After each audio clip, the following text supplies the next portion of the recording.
Estás descansando en la cubierta del barco cuando ves algo blanco grisáceo cubriendo el horizonte. Como en una película de terror o en tu peor pesadilla, esta extraña niebla se acerca a la embarcación. Es infinita, no puedes ver dónde comienza ni dónde termina. Pronto hace que el barco parezca un grano de arena en un vasto desierto. Es entonces cuando caes en la cuenta. Es un iceberg, y es probable que tu barco repita el destino del Titanic. Bien, todo esto es muy probable ya que el iceberg más grande del mundo, el A23A, está nuevamente en movimiento después de meses de girar en un enorme vórtice de agua. Y, de hecho, es la segunda vez en solo un par de años que esta gigante masa de hielo se libera. La primera vez fue en 2023, cuando el iceberg empezó a vagar después de estar atascado en el fondo del mar durante unos asombrosos 37 años. Es inmenso, tiene unas 3 veces el tamaño de Nueva York. También pesa casi 1 billón de toneladas. Este enorme trozo de hielo se desprendió por primera vez de la plataforma de hielo Filchner en la Antártida en 1986. Pero en lugar de alejarse flotando, se encalló en el lecho marino a solo unos pocos kilómetros de donde se originó. Debido a eso, se derritió mucho más lentamente que la mayoría de los icebergs. En diciembre de 2023, A23A finalmente se liberó y comenzó a alejarse de la Antártida. Pero no llegó muy lejos antes de quedar atrapado nuevamente, esta vez cerca de las Islas Orcadas del Sur. Quedó atrapado en algo llamado columna de Taylor. Es una enorme corriente de agua giratoria que se forma cuando las corrientes oceánicas giran alrededor de una montaña submarina. En un momento dado, A23A estaba girando unos 15 grados en sentido antihorario cada día. Por suerte, el 13 de diciembre de 2024, el iceberg escapó de la columna de Taylor y ahora se está moviendo lentamente de nuevo. Los investigadores están muy curiosos por ver si seguirá el mismo camino que otros icebergs gigantes que se han desprendido de la Antártida o si encontrará su propio rumbo. Icebergs tan enormes como el A23A liberan nutrientes en el agua a medida que se derriten, y pueden crear puntos calientes de vida en partes del océano que usualmente están bastante vacías. Sin embargo, todavía hay mucho que no entendemos sobre cómo el tamaño, la forma o el origen de un iceberg podrían afectar ese proceso. Entonces, para averiguarlo, los científicos han estado recolectando muestras de agua de las zonas por las que se espera que pase el A23A y seguirán recogiendo muestras mientras deriva. Con suerte, esto nos ayudará a obtener una mejor idea de cómo los icebergs inmensos como este influyen en el océano que los rodea. Por cierto, el glaciar del que nuestro gigantesco iceberg formó parte podría ser muy antiguo, literalmente milenario. En la Antártida, el hielo glaciar más antiguo podría tener cerca de 1 millón de años. En Groenlandia, el hielo glaciar más añejo tiene más de 100.000 años. Y en Alaska, el hielo glaciar más viejo que se ha recuperado encontrado en una cuenca entre el Monte Bona y el Monte Churchill tiene apenas unos 30.000 años. Un niño. Al mismo tiempo, en un típico glaciar de Valle de Alaska, solo se necesitan alrededor de 100 años para que el hielo recién formado viaje a través de toda la longitud del glaciar. Para algo como el glaciar Bering, que es el más grande de Alaska y se extiende por más de 225 kilómetros, el hielo puede recorrerlo completamente en menos de 400 años. Es mucho movimiento para un glaciar tan inmenso.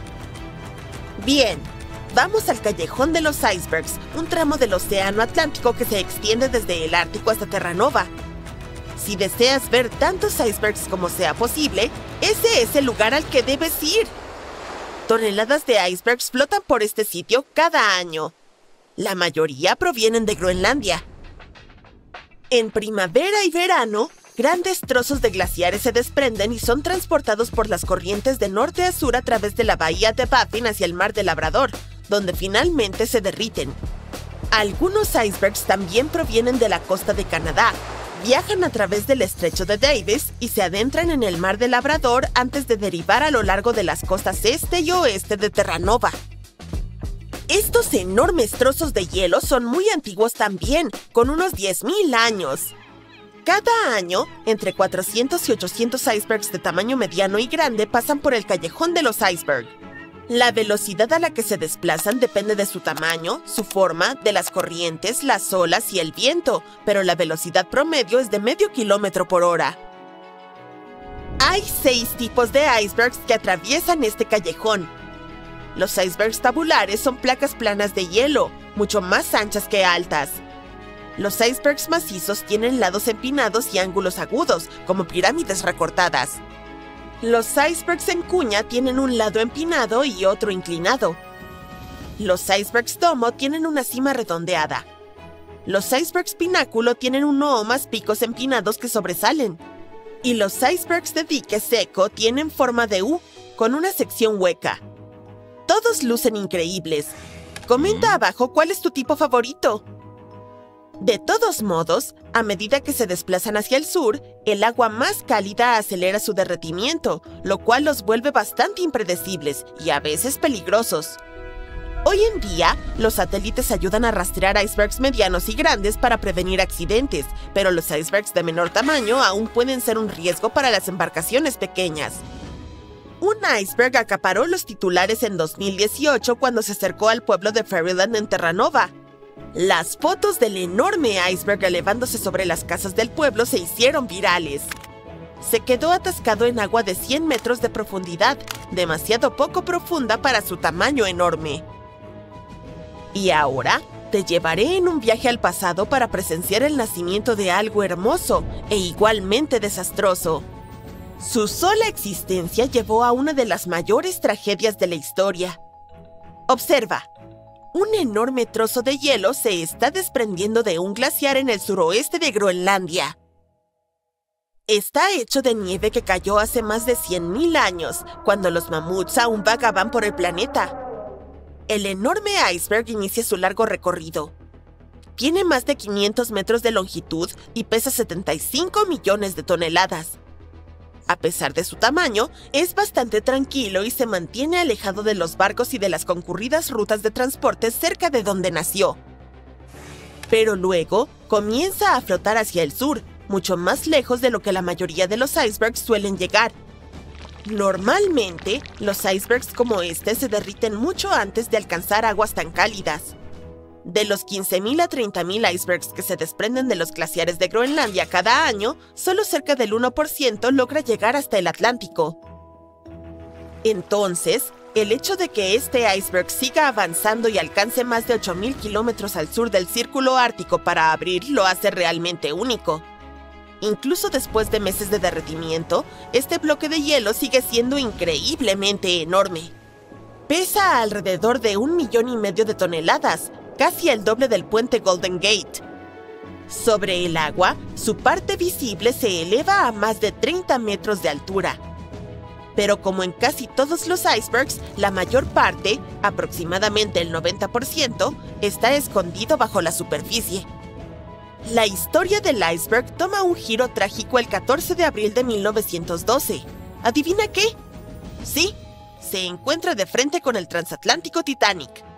El barco se halla a unos 600 kilómetros de Terranova en el Océano Atlántico Norte cuando el iceberg aparece de la nada. La tripulación no lo ve hasta minutos antes del choque. ¿Por qué no lo descubrieron antes? Esa es una buena pregunta. La mayoría de las personas imaginan los icebergs como grandes bloques de hielo, altos y de un blanco brillante, tal vez incluso cubiertos de nieve. Pero en realidad, los icebergs vienen en toda clase de colores. Algunos tienen rayas, patrones o incluso remolinos que parecen caramelos. Y también pueden ser negros. Hay 2 formas en que un iceberg puede volverse negro. Cuando el hielo es extremadamente puro, sin burbujas ni grietas. Entonces, absorbe toda la luz en lugar de reflejarla, lo que lo hace parecer negro. O una erupción volcánica puede cubrir un glaciar con ceniza. Si el hielo de ese glaciar se desprende, suele tener un color oscuro o negro. Los científicos todavía no están seguros de por qué el iceberg del Titanic se veía oscuro, o siquiera si realmente era oscuro. pero un marinero que estaba de vigía en el nido de cuervos dijo que parecía negro. Otro lo describió como gris o gris oscuro. Una teoría es que este iceberg pudo haber sido un berg negro, que se forma cuando la parte superior se derrite, haciendo que el iceberg se voltee. Si la parte inferior es lo suficientemente lisa para absorber la luz, se ve oscuro. Pero incluso si el iceberg no era realmente negro, la noche podría haberlo hecho mucho más difícil de ver. Los icebergs no reflejan mucha luz, especialmente si tienen superficies irregulares o son verticales. Terminan mezclándose con el oscuro y brillante océano. Sin radar, los icebergs por la noche son muy difíciles de ver, y probablemente esa sea la razón por la que la tripulación del Titanic no lo notó a tiempo.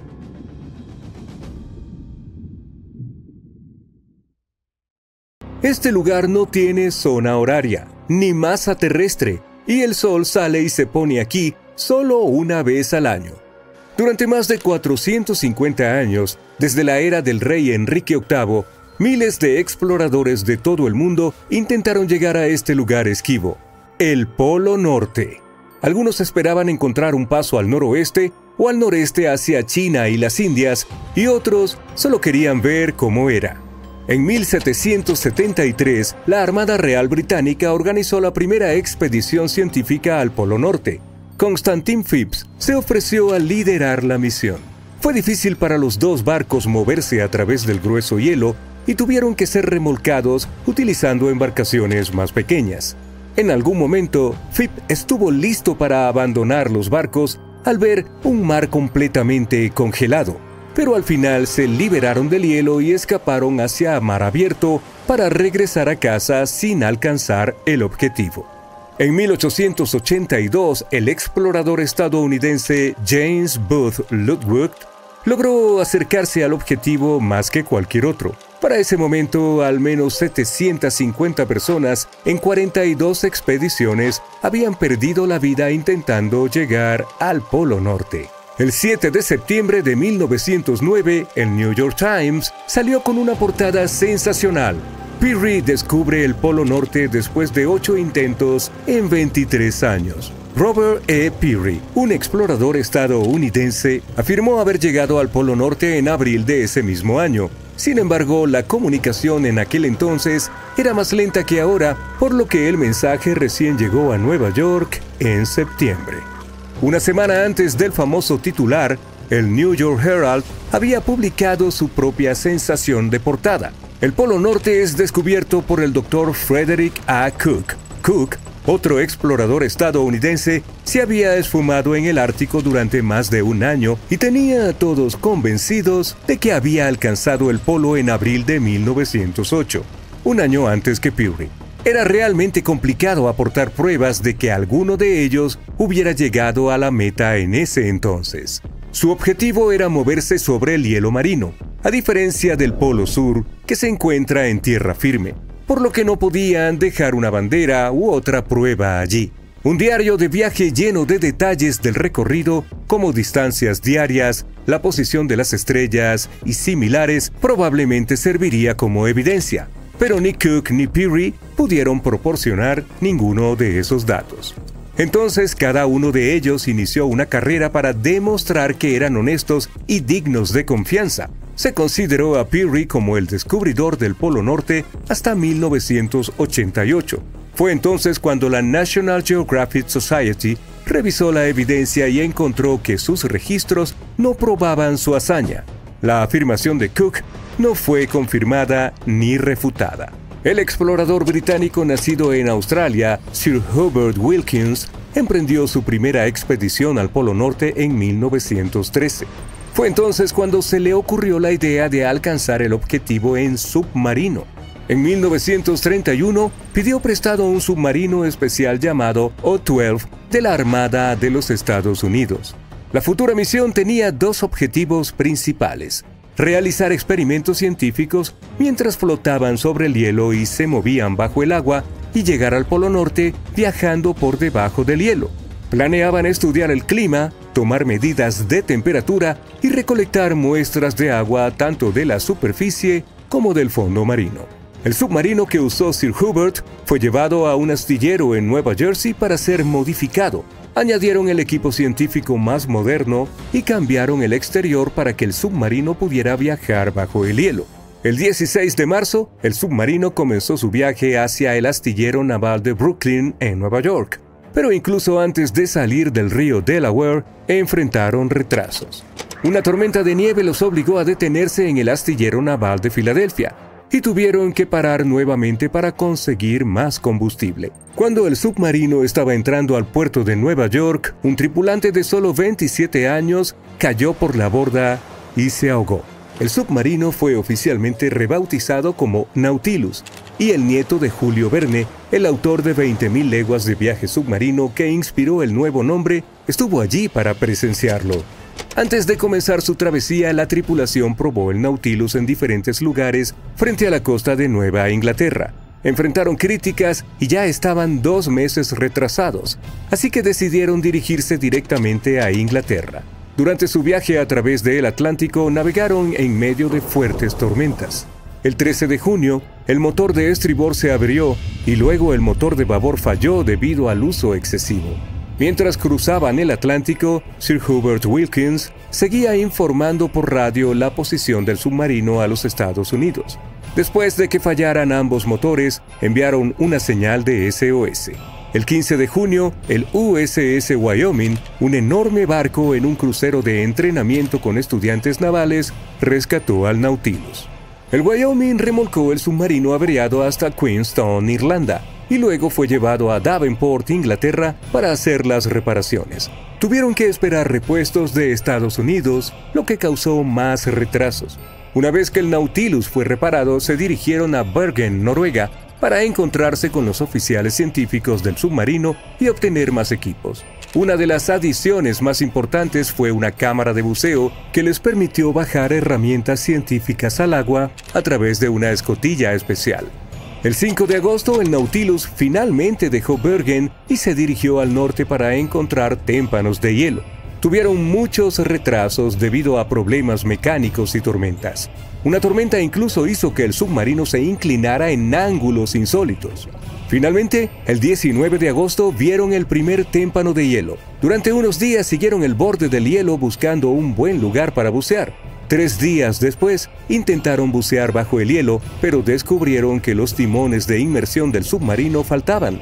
Un buzo se lanzó al agua para verificarlo y vio que alguien debía haber roto los timones a propósito.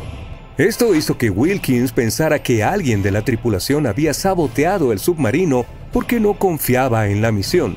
Aún sin los timones, Wilkins quería realizar algunos de sus experimentos científicos.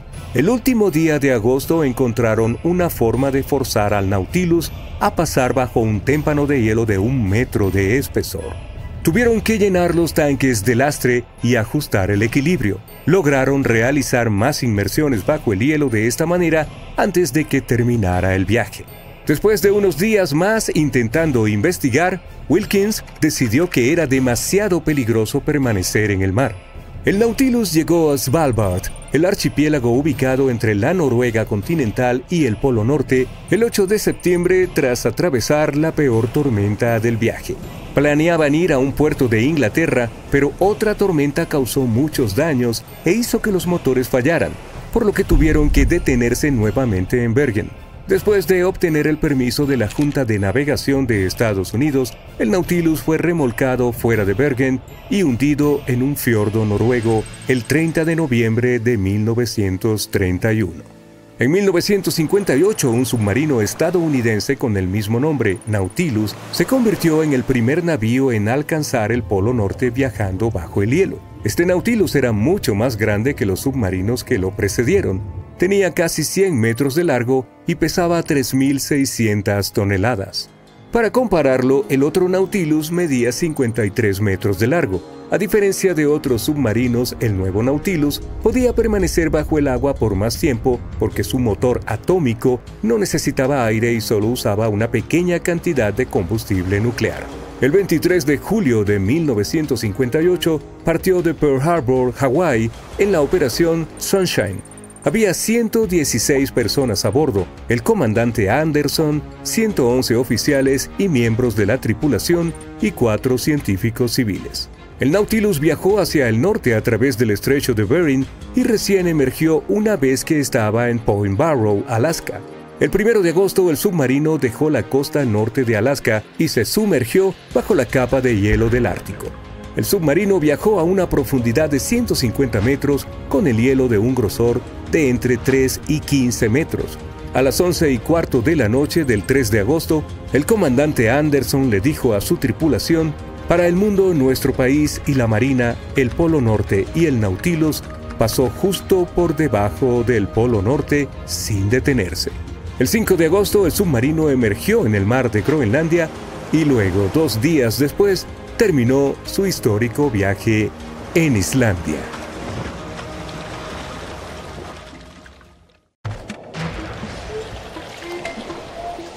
No hay mucho que hacer en la Antártida, excepto el trabajo científico. Podrías mirar la fauna, como algunos simpáticos pingüinos y focas, y podrás ver alguna que otra ballena nadando por ahí. La Antártida es una de las tierras más grandes que existen y que solo está habitada por científicos e investigadores de todo el mundo. Estos excavaron un agujero a través de un hielo bastante grueso para estudiar el aire antiguo y cómo se limpia la atmósfera. Usaron un taladro especial y cavaron un agujero cilíndrico limpio a 140 metros de profundidad. Parte de este hielo puede tener hasta 800.000 años y es un buen indicador de cómo era el clima en el pasado. Es como comprobar los anillos de los árboles para determinar la edad de uno determinado, excepto que es más complicado que eso.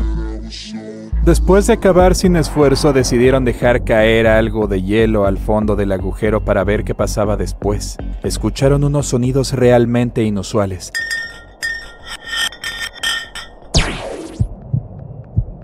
Se sentía como estar en una nave espacial viajando a través de un montón de obstáculos con muchas rocas chocando entre sí. Los tonos cambiaban a lo largo del rápido descenso del bloque de hielo, desde un tono alto hasta un sonido bajo, parecido a los latidos del corazón. Los científicos se quedaron perplejos cuando escucharon esto por primera vez y dejaron caer más hielo, solo para descubrir que se producía el mismo tipo de sonidos, solo que en diferentes variaciones. No podían saber qué había ahí abajo y, lo que es más importante, por qué se producía este tipo de ruidos. La Antártida cuenta con un buen número de volcanes, muchos de los cuales se encuentran bajo gruesas capas de hielo. Los científicos descubrieron 91 volcanes y afirmaron que podría haber más, lo que podría convertirla en la región volcánica más extensa del mundo. Mientras realizaban las investigaciones científicas habituales, se toparon con numerosas e inconfundibles figuras cónicas bajo tierra. Algunas tenían una profundidad de hasta 3 kilómetros de hielo. Algunos de los picos tenían más de 914 metros de altura y docenas de kilómetros de ancho. Pero en la superficie es tan plano como una hoja de papel. Pueden haber dejado caer ese bloque de hielo dentro de un volcán real sobre el que estaban parados. Pero es poco probable. Aunque la presencia del volcán subterráneo se descubrió por accidente, hay una pequeña posibilidad de que estuvieran realmente sobre uno donde tenían su estación de trabajo. Es más probable que trabajaran en una zona donde el estudio de los climas antiguos es más fácil y menos peligroso que en otros lugares. Recogen muestras de hielo y las estudian en un laboratorio. Es como descubrir un insecto prehistórico incrustado en el ámbar hace millones de años, cuando los dinosaurios recorrían la Tierra. Pero en lugar de bichitos, los científicos estudian el polvo antiguo, las burbujas de aire, las sales marinas, las cenizas volcánicas y cualquier otra cosa que pueda provenir del entorno. Prácticamente pueden saber cómo era el clima durante esa época. Estas muestras del mismo podrían mostrar que la capa de hielo occidental de la Antártida se derritió cuando el clima de la Tierra se calentó. Si lo hizo, es probable que se repita. Eso significaría un aumento del nivel del mar que afectaría a las ciudades costeras y a las pequeñas islas remotas. Pero los científicos no están seguros de que sea cierto, a pesar de algunas pruebas que lo respaldan. El proceso de estudio de las muestras de hielo puede durar una semana o incluso un año, dependiendo de lo que encuentren. Trituran o funden la muestra poco a poco, y al igual que los anillos de los árboles, cuanto más profunda es la capa, más nos remontamos en el tiempo para estudiar las antiguas burbujas atrapadas en el hielo. Los investigadores tienen que aplastar las muestras bajo una campana de vacío, para mantener el aire afuera mientras lo extraen y lo ponen en viales. Existen varios instrumentos instrumentos y dispositivos para estudiar las muestras de hielo, pero como es tan sensible a los daños, cada medición debe realizarse en una sala limpia para que nada se vea comprometido. Los científicos tienen que llevar trajes adecuados y muchas capas de guantes y ventilarse constantemente. Incluso algo tan pequeño e insignificante como una huella dactilar puede arruinar una muestra. Buscan ciertos patrones para ver los cambios en la composición y la temperatura de la atmósfera, pero dejar caer unos bloques de hielo por un agujero no sería tan malo. La razón por la que hizo un sonido tan peculiar es la misma razón por la que un carro en movimiento suena diferente cuando toca el claxon que cuando está parado. La palabra científica para ellos es el efecto Doppler. Se trata de un cambio evidente en la frecuencia de una onda con respecto a un observador que se mueve en relación con la fuente de la onda. El efecto no significa que la frecuencia del sonido cambie, simplemente se desplaza. Y esto puede decirse de otros tipos de onda, como las del agua y la luz, pero las ondas sonoras son las más populares cuando se trata del efecto Doppler. Así que cuando los científicos dejaron caer ese bloque de hielo por el fondo del agujero, las ondas sonoras volvieron a subir y rebotaron por el estrecho tubo donde perforaron. Por eso obtuvieron el sonido ¡pum! ¡Pum! No olvidemos que este bloque de hielo bajó 140 metros por debajo de nosotros.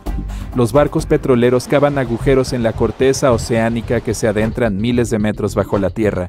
El pozo superprofundo de Kola, en Rusia, es el agujero más profundo jamás realizado por el ser humano. Llega a más de 12.200 metros bajo la superficie y tardó casi 20 años en llegar a 12 kilómetros.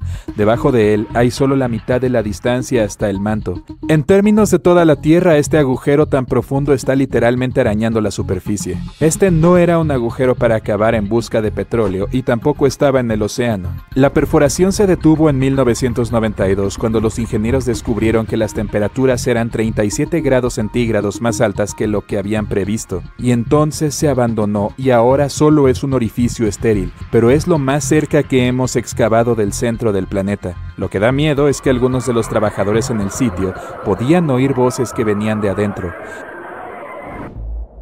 En Yemen existe un antiguo agujero en Barut, al este del país, en medio del desierto. De hecho, está más cerca de Omán que de la capital, Sana. Este hoyo ha desconcertado a expertos y lugareños. A diferencia de los agujeros de Rusia y la Antártida, esto no fue hecho por el hombre. ¿O lo fue? Hace muchos años que existe, y los lugareños tratan de evitarlo. Ni siquiera les gusta hablar sobre él, ya que afirman que trae mala suerte a quienes lo rodean o a quien pronuncia su nombre. Afirman que fue creado como una prisión para los espíritus, pero muchos descartan esa posibilidad. El orificio tiene 30 metros de ancho y entre 100 y 200 metros de profundidad. También se pueden escuchar extraños sonidos provenientes del interior. Pero, según algunos científicos, el pozo posee poca o ninguna ventilación y apenas tiene oxígeno allá abajo. Así que es poco probable que alguien o algo viva allá abajo.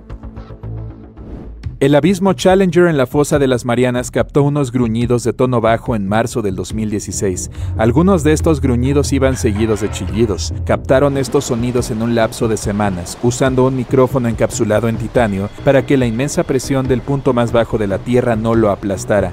También tuvieron que bajarlo lentamente, ya que es 1000 veces la presión atmosférica a nivel del mar. Durante 23 días enteros el micrófono grabó los ruidos típicos del paso de las ballenas y de los barcos que navegaban desde arriba, e incluso los estruendos de los terremotos cercanos, pero aún no pudieron determinar qué causaba esos sonidos iniciales. Los investigadores no podían entender si el ruido del fondo de la fosa de las Marianas era causado por los humanos o natural. También querían saber si estos sonidos afectaban a la vida marina, como los delfines y las ballenas, que dependen de la ecolocalización. Todavía no lo saben, pero los científicos calculan que el océano es unas 10 veces más ruidoso que hace 50 años. Con los avances tecnológicos en el transporte marítimo, los submarinos y la construcción submarina, el océano solo lo será más con el tiempo. Las auroras boreales vienen acompañadas de sonidos, de los que nadie habla. Suelen ser audibles cuando éstas están en su presencia más potente. Los científicos siempre han estado desconcertados sobre la causa de los débiles chasquidos y crujidos. A pesar de estar muy por encima de de nosotros. Usaron unos micrófonos especiales y descubrieron que los ruidos llegaban a solo 70 metros por encima de nosotros, lo que es bastante bajo. Son causados por cargas eléctricas que adquieren fuerza en una región específica de las mismas. Las cargas eléctricas son perturbadas por las tormentas magnéticas que encienden las auroras boreales. Como resultado, algunas chispas diminutas se liberan en la atmósfera causando el débil ruido de crepitación y estallido. ¿Sabías que la NASA explora no solo las estrellas, planetas, galaxias o agujeros negros? Es difícil de creer, pero así es. La agencia también trabaja aquí, en nuestro planeta. Entonces, ¿qué ha descubierto en los últimos tiempos? ¿Hay vida bajo el hielo? Mientras analizaban datos recientes, descubrieron algo increíble escondido bajo el hielo de la Antártida. Y este hallazgo no solo cambia lo que sabemos sobre todo el sistema de agua de la Tierra, sino que también puede ayudar a investigar la vida en el espacio. La existencia de la humanidad podría depender de la comprensión de la Antártida y sus secretos. Estos descubrimientos recientes revelan información vital sobre nuestra supervivencia. Pero antes de continuar, veamos cuánto sabes sobre este lugar, en el que solo hay hielo hasta donde tus ojos pueden ver. La Antártida es uno de los 7 continentes del mundo y está ubicada en el hemisferio sur. Es el 5º continente más grande en términos de superficie total. Tiene casi el doble de tamaño de Australia. ¿Quieres ver meteoritos? Ve a la Antártida.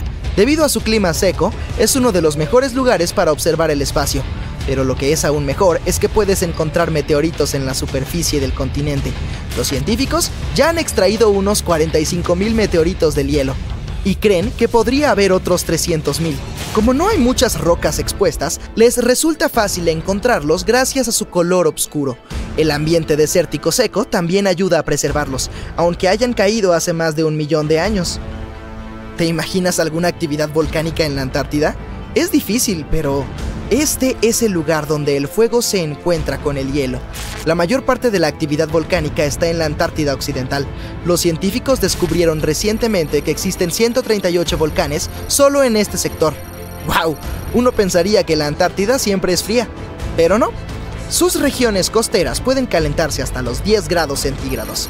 Pero, ¿alguna vez te has preguntado cómo sería la Antártida si no hubiera hielo? Puede parecer inimaginable ahora, pero no siempre estuvo cubierta de hielo. Sin embargo, eso fue hace 34 millones de años. En la actualidad es muy difícil saber cómo sería su superficie si no estuviera helada. Sin embargo, en la NASA se realizaron simulaciones por computadora y se confeccionó el mapa más preciso hasta la fecha. Lo que vieron fue increíble. El continente no es plano en absoluto como parecía. Es bastante accidentado con valles, llanuras onduladas y altas montañas. Pero esto no es nada comparado con lo que descubrieron bajo el hielo. Entonces, ¿qué es lo que había escondido ahí? ¡Redoble de tambores, por favor! La NASA encontró 2 nuevos lagos subglaciales. Y lo que es aún más genial es que vieron estos lagos desde el espacio. ¿Cómo es posible? Si tu respuesta es satélites de alta tecnología, entonces tienes razón. En 2003, la NASA lanzó un satélite llamado IceSat.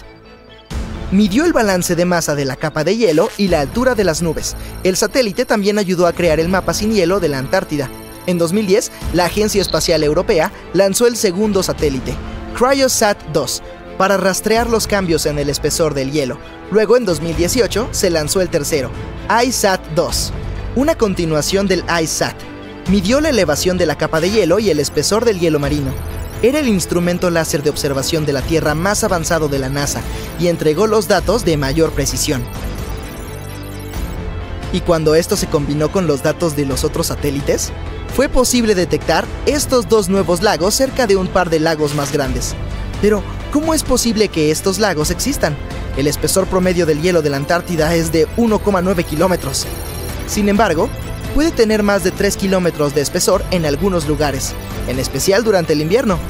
Entonces podrías pensar que no hay nada debajo, pero la ciencia dice lo contrario. No es fácil ver a simple vista que el hielo que cubre el continente fluye lento y de manera constante en diferentes direcciones bajo la fuerza de su peso. Durante muchos años, los científicos no podían averiguar cómo se producían estos movimientos. Esto comenzó a cambiar en 2007, cuando los datos recopilados por el IceSat proporcionaron información sobre lo que se esconde debajo de la superficie. Primero descubrieron una red completa de lagos de agua de deshielo conectados entre sí bajo las rápidas corrientes de hielo. Y había cientos de ellos. La glacióloga del Instituto de Oceanografía Scripps, Helen Amanda Fricker, pensó que los cambios de elevación medidos por el ICESat ocurren debido a la dinámica de estos lagos. No retienen el agua de deshielo de forma estática. En cambio, se llenan y drenan continuamente a través de un sistema de vías fluviales. Y mientras lo hacen, el hielo de arriba sube y baja. Pero, ¿a dónde drenan? ¡Al océano, por supuesto! ¡Y drenan mucho! Un estudio reciente en el que participó Fricker muestra que el drenaje de un lago vertió 750,000 millones de litros en el océano en solo 3 días. Innumerables misterios sobre cómo funciona la naturaleza aún esperan ser resueltos. Pero haber encontrado los 2 nuevos lagos les dará a los científicos una mejor idea de cuán rápido cambiará la capa de hielo en la Antártida a medida que el clima se vuelva más cálido. Y cómo esto afectará las corrientes oceánicas globales y el aumento del nivel del mar. El ciclo de llenado y drenaje de los lagos también trae como resultado que la capa de hielo sufra grietas. Entonces, la información que encuentren de estos nuevos lagos también les dará una mejor comprensión del daño en la superficie del hielo. También podrán evaluar cómo este sistema de llenado y drenaje influye en la velocidad a la que el hielo se desliza hacia los océanos y mares. Y eso significa que pueden evaluar cómo el agua dulce añadida puede alterar los ecosistemas marinos. Este descubrimiento también puede ayudar a descubrir si hay vida bajo el hielo. ¡Wow! Los científicos perforaron alrededor de 1000 metros de hielo y encontraron que las muestras de agua tomadas de uno de los lagos contenían aproximadamente 10,000 bacterias por mililitro. Un número tan alto es una buena señal, porque eso significa que las aguas heladas también podrían albergar formas de vida superiores, tal vez microfauna, y uno de estos nuevos lagos podría incluso ser su hogar.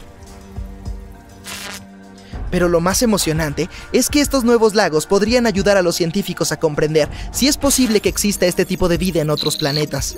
Se cree que cualquier forma de vida debajo de la superficie congelada del planeta Marte podría seguir los patrones que se ven en los lagos de la Antártida.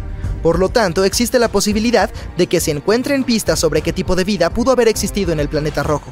Sin embargo, no querrás estar ahí durante el invierno.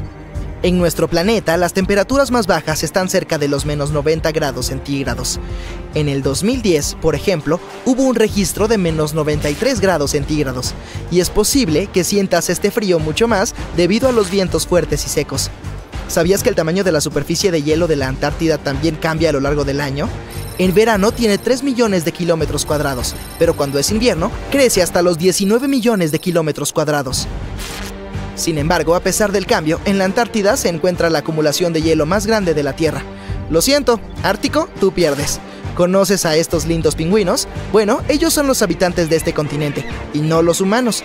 La Antártida es tierra de nadie, porque ningún país la posee. Pero, ¿sabes quiénes son sus verdaderos dueños? 5 especies diferentes de pingüinos, focas y orcas.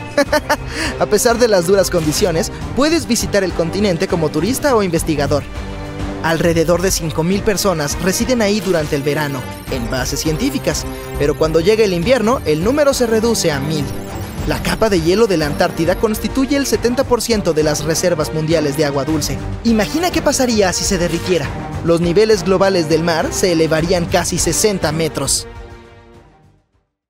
En 2011, científicos de Chile encontraron un fósil de aspecto extraño en la Antártida que parecía un balón de fútbol aplastado. Durante casi 10 años, la roca permaneció en una estantería del Museo Nacional de Historia Natural de Chile, sin ninguna etiqueta específica. En el museo se conocía como La Cosa porque parecía algo sacado de una película de ciencia ficción. Cuando los científicos finalmente lograron analizar el extraño fósil, resultó ser un enorme huevo de cáscara blanda de hace unos 66 millones de años que mide más de 28 centímetros de largo y 18 centímetros de ancho. Comparativamente, un huevo común de gallina solo mide 6 centímetros de largo y un huevo de avestruz casi 15 centímetros. Entonces, La Cosa ganó el título del huevo de cáscara blanda más grande jamás encontrado y el segundo puesto de cualquier animal que conozcamos. El único huevo más grande que se ha encontrado fue el de la extinta ave elefante de Madagascar, que era 1,5 veces más alta que Michael Jordan. El huevo antártico también es especial porque es el primer huevo fósil que se ha encontrado en esta parte del mundo.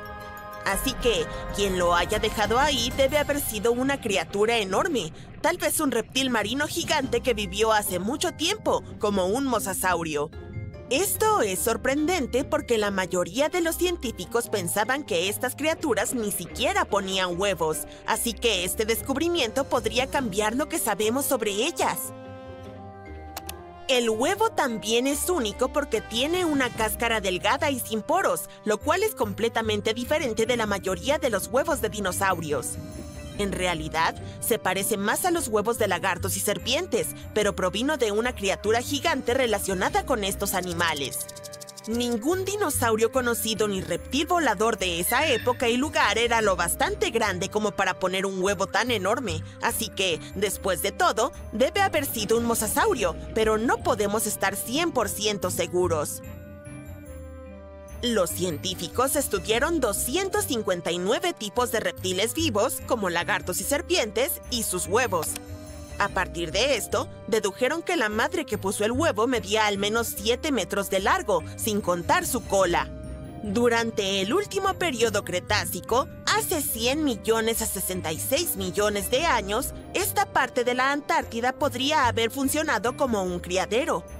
Los paleontólogos han encontrado huesos de pequeños mosasaurios y plesiosaurios en la misma zona, junto con huesos de los adultos. Un descubrimiento realmente impresionante. En Noruega, los arqueólogos hicieron un hallazgo muy interesante al encontrar decenas de flechas que habían estado ocultas en el hielo durante 6.000 años. Estaban en una gran mancha de hielo en las altas montañas, que cubren un área del tamaño de 45 canchas de fútbol. En 2014 y 2016, cuando los veranos fueron excepcionalmente calurosos, los científicos fueron a una mancha de hielo llamada Langfone para investigar. También encontraron muchos huesos y astas de reno allí. Algunas de las flechas estaban enteras y otras en pedazos, junto con 5 puntas de flecha alrededor del parche de hielo que se estaba derritiendo. Son más flechas que las encontradas en cualquier otro sitio congelado del mundo. Algunas de las 68 flechas halladas datan del periodo neolítico y las más recientes son del siglo XIV de nuestra era. El hielo es como una máquina del tiempo que puede preservar casi cualquier cosa que queda atrapada allí en un estado casi perfecto. Langfone se hizo famoso como uno de los primeros sitios de parches de hielo después de que un excursionista encontrara un zapato de cuero de 3.300 años justo en el borde. Los científicos están estudiando lugares como este para entender cómo las personas utilizaban estos sitios y cómo han cambiado los parches de hielo desde Noruega hasta Norteamérica a lo largo del tiempo. Hace unos 32.000 años, una ardilla enterró algunas semillas cerca de un río en Siberia. ¿Soy la única que siente vibras de la era del hielo? En fin, estas semillas pertenecían a una planta con lindas flores blancas, Silene stenophila. Miles de años después, un grupo de científicos encontró estas semillas enterradas en el suelo helado, a una profundidad similar a la altura de un edificio de 12 pisos. Las semillas estaban rodeadas de hielo y huesos de animales como mamuts, bisontes y rinocerontes lanudos. Las semillas maduras habían sido dañadas, quizás por la ardilla, pero algunas de las más jóvenes aún tenían buenas partes de plantas en su interior. Los científicos las sacaron cuidadosamente y las colocaron en pequeños recipientes para ayudar a que crecieran. Y aquí viene la parte más increíble. ¡Pudieron cultivar las plantas! Sus flores tenían una forma algo diferente de las flores de la misma planta que crece hoy en día. Después de un año, la planta de la era glacial incluso produjo nuevas semillas. Basándose en esto, los científicos sugirieron que el permafrost podría ser un reservorio genético antiguo y que podríamos encontrar especies extintas allí y devolverlas a la vida. Unos científicos a bordo de un rompehielos estaban buscando ballenas en la Antártida, pero encontraron algo muy extraño. La cámara ubicada detrás del barco, que tiene el peso de un automóvil, detectó 60 millones de nidos de peces de hielo en el fondo del mar de Weddell. Los nidos estaban ubicados cada 25 centímetros en todas direcciones y cubrían un área de 240 kilómetros cuadrados. La colonia incluso tenía una frontera distintiva, que era una línea en la arena. Los científicos se encontraban en la zona porque estaban estudiando un lugar especial en el océano donde el agua era un poco más cálida que el agua a su alrededor. En esta agua más cálida encontraron pequeños animales llamados zooplancton cerca de la superficie. Cuando los peces de hielo eclosionan, nadan hacia esta zona para alimentarse del zooplancton antes de regresar al fondo marino para crecer y tener su propia descendencia. Dado que había tanta comida, tenía sentido ver peces de hielo en esta agua cálida. Pero no esperaban encontrar una cantidad tan grande de nidos de peces de hielo, muchos más de los que nadie había visto antes. El Antarctic Heritage Trust de Nueva Zelanda encontró algunos negativos fotográficos antiguos en una cabaña de la Antártida. Resultaron ser imágenes únicas del equipo del Mar de Ross. Fue una famosa expedición fallida liderada por Ernest Shackleton entre 1914 y 1917. Su objetivo era ser la primera persona en cruzar la Antártida por tierra, desde el Mar de Weddell hasta el Mar de Ross, pasando por el Polo Sur. Pero las cosas se complicaron cuando su barco, el Aurora, fue arrastrado mar adentro. Tuvieron que usar la cabaña de otro explorador, el capitán Robert Falcon Scott. Su objetivo era ser la primera persona en alcanzar el Polo Sur, pero lamentablemente tampoco tuvo éxito. Los negativos estaban hechos de nitrato de celulosa y se encontraron pegados entre sí en una pequeña caja. El consorcio llevó los negativos de regreso a Nueva Zelanda, donde los separaron con cuidado y descubrieron 22 imágenes ocultas. Muchas de las fotos estaban dañadas, pero aún se pudieron reconocer algunos lugares familiares alrededor del estrecho de McMurdo, una conocida zona de la Antártida. Nadie sabe con certeza quién tomó las fotografías. En diciembre de 2021, algunos científicos notaron una marca extraña en la plataforma de hielo Larsen, una enorme capa de hielo frente a la costa este de la Antártida.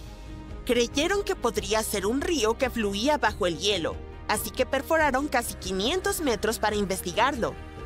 Suponían que iban a encontrar agua, pero no esperaban ver que el agua estaba llena de pequeñas criaturas rápidas llamadas anfípodos. Los científicos también descubrieron que el agua del río subterráneo tenía capas extrañas de corrientes que se movían en diferentes direcciones, un fenómeno que aún no se comprende. Otra cosa sorprendente ocurrió durante la investigación. El 20 de diciembre del mismo año, un volcán hizo erupción muy lejos, en Tonga, y las ondas de presión de la erupción fueron detectadas en el río helado de la Antártida. Esto demuestra cómo todo en nuestro planeta está conectado, incluso en los lugares más distantes. Descubrir lugares ocultos en nuestro planeta es muy emocionante. Hoy te llevaré a un viaje que no olvidarás por mucho tiempo. Ponte el traje, esto se va a poner muy frío. Te subes a un avión y aterrizas en la isla cubierta de hielo que es Groenlandia. Te recibe una vista increíble de la aurora boreal, también conocida como aurora polar. No puedes creer lo que ven tus ojos mientras tu guía te cuenta lo raro que es este fenómeno. Normalmente la gente se pasa días intentando cazarlo. Te sientes afortunado y te tomas tu tiempo para apreciar estas hermosas luces verdosas danzantes. Te alegras de haber traído esa cámara, ¿cierto? Entre clic y clic, te enteras de que la aurora boreal es el resultado de unos acontecimientos bastante accidentados. Este espectacular espectáculo de luces se produce cuando las partículas de alta energía procedentes del Sol chocan con la atmósfera superior de la Tierra. El segundo día, sigues explorando el lugar desde el aire. Quizá no te sorprenda, pero Groenlandia es una de las islas más grandes del mundo. A bordo de un helicóptero podrás contemplar el infinito paisaje helado. Por si te da curiosidad, ahora estás volando sobre 1,7 millones de kilómetros cuadrados de hielo grueso. ¿Qué hay ahí abajo? Parece una familia de osos polares. No quieres acercarte demasiado, por supuesto. Las condiciones de Groenlandia pueden ser demasiado duras para la gente que viva ahí, pero algunas especies animales se desenvuelven muy bien en esta tierra helada. Hablo de los renos, los lobos y los zorros árticos. De camino a Groenlandia probablemente hayas hecho una parada en Copenhague. Dinamarca es uno de los pocos países que tienen vuelos comerciales a Groenlandia. No lo sabías antes, pero descubres que la isla forma parte del Reino de Dinamarca. En el mapa está justo entre los océanos Ártico y Atlántico. Tienes suerte de contar con un piloto local que te habla de los secretos que esconde este paisaje. Debajo de esta superficie blanca de 3 kilómetros existe un mundo totalmente diferente. Un mundo lleno de cañones, cráteres tallados por meteoritos y fósiles vegetales milenarios. Estás más que emocionado por ir a visitar cada uno de estos lugares, pero, por supuesto, tendrás que usar tu imaginación, ya que todo está oculto bajo el hielo. Lo creas o no, casi el 80% de la superficie de la isla está cubierta por él. La primera parada de tu viaje es el Gran Cañón de Groenlandia. Aterrizas no muy lejos de él, en algún lugar del norte de la isla. Tal vez sepas que los cañones son valles profundos y estrechos con paredes empinadas, pero apuesto a que no sabías que la palabra cañón hace referencia a un tubo o una cañería.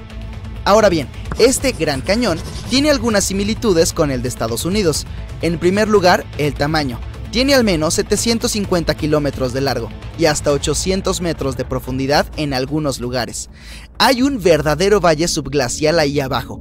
Y si te preguntas cómo sucedió esto, bueno, el cañón probablemente fue formado por un río que atravesó Groenlandia antes de que el hielo se hiciera cargo de él. Oh sí, Groenlandia no siempre ha estado cubierta de hielo, solía ser verde, de ahí proviene su nombre. Muchos otros lugares helados de la Tierra, como la Antártida, estuvieron cubiertos de vegetación. Los científicos han descubierto que, en el pasado, Groenlandia no tenía hielo. Con la ayuda de un radar aéreo, hicieron descubrimientos sorprendentes. Por cierto, el hielo es invisible para la tecnología del radar. Si te cuesta creerlo, prueba poner un cubito de hielo dentro de tu microondas. No se derretirá ni se calentará. Un reciente descubrimiento de plantas fosilizadas permitió a los investigadores estimar que Groenlandia solía ser mucho más cálida de lo que podían imaginar. En 2021, una investigación realizada por la Universidad de Vermont halló fósiles de ramas y hojas, lo que dejó a los investigadores muy confundidos. Esperaban descubrir arena y rocas en la capa más profunda de hielo. En su lugar, encontraron una prueba clara de una flora rica. A juzgar por lo que has visto del paisaje, es difícil creer que solía haber bosques ahí. Hoy en día encontrarás algo de vegetación de tundra en la parte costera de la isla, y eso es todo.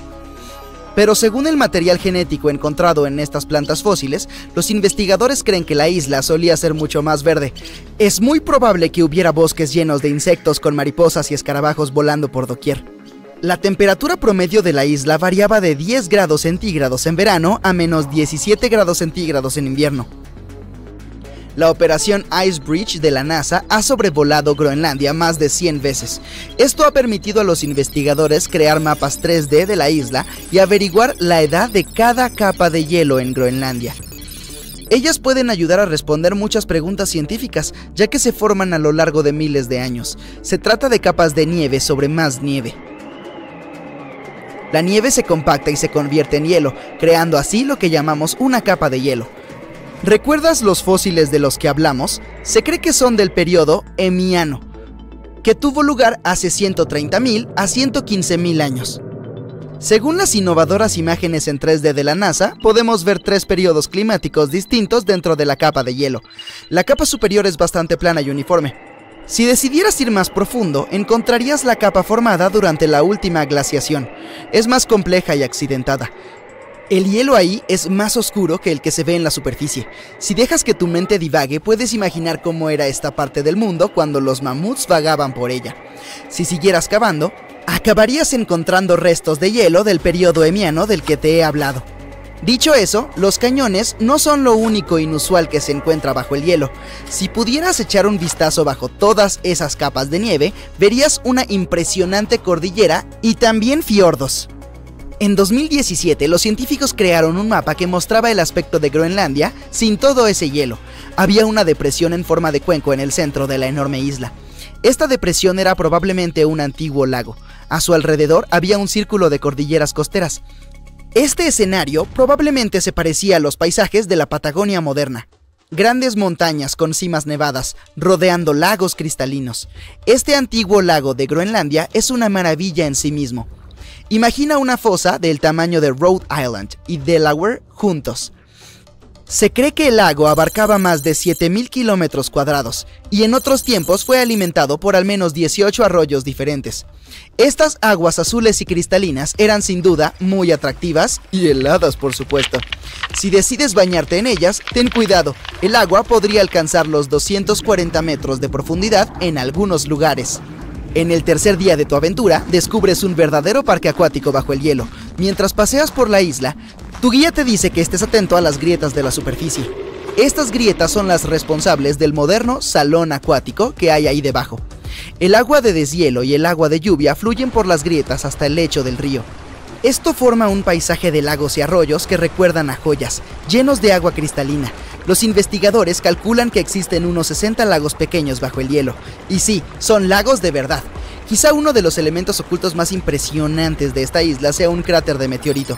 Debajo del glaciar de Hiawatha se encuentra un cráter de impacto de 30 kilómetros de ancho, lo suficientemente grande como para tragarse la ciudad de Washington. Al parecer, un asteroide de hierro de 1,5 kilómetros de ancho golpeó la atmósfera de la Tierra en los últimos 100,000 años y eligió Groenlandia como punto de aterrizaje.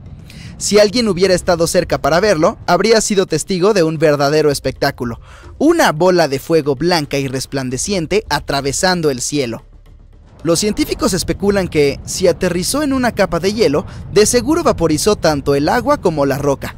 Un testigo hipotético a cientos de kilómetros del lugar del impacto habría oído un trueno ensordecedor y experimentado vientos huracanados. Tiene sentido. La velocidad aproximada de los meteoros que entran en la atmósfera de la Tierra es de 72,000 kilómetros por hora. A modo de comparación, esto es 2,5 veces la velocidad de una nave espacial. Sería imposible que no hiciera ruido y dejara un enorme cráter en el suelo. Todos hemos soñado con visitar el Ártico y contemplar las maravillas naturales, los osos polares retozando sobre los témpanos de hielo o las auroras boreales bailando en el cielo. Pues bien, siento decírtelo, pero tampoco la Antártida será visitada por turistas en un futuro próximo. ¿Por qué? Averigüémoslo. En primer lugar, ¿dónde queda la Antártida? Está situada en el hemisferio sur, concretamente en el Polo Sur. La rodea el océano Antártico y la mayor parte del continente está cubierta de hielo, lo que la convierte en uno de los lugares más remotos y gélidos de la Tierra. ¿Has conocido alguna vez a alguien que haya ido a la Antártida? Probablemente no. Es uno de los sitios menos visitados del planeta y solo un puñado de afortunados exploradores han viajado hasta allí y han contemplado los glaciares y los campos de hielo. Créeme cuando te digo que la fauna y los paisajes son de otro mundo. Pero, ¿por qué no conviene viajar a la Antártida? Bueno, para empezar, el medio ambiente es increíblemente frágil y puede dañarse con facilidad. Además, no hay poblaciones humanas nativas en el continente, por lo que tu viaje sería básicamente como visitar una isla deshabitada. Y no olvidemos que es uno de los destinos más caros. A pesar de todo, la Antártida no está vigilada como una fortaleza, sino que existe un acuerdo internacional llamado Tratado Antártico. Este tratado se negoció para impedir cualquier actividad no deseada en el continente y les prohíbe a los Estados miembros que realicen algunas pruebas allí. Pero la razón principal por la que no podemos entrar así como así en la Antártida es que tiene un ecosistema delicado que necesita protección.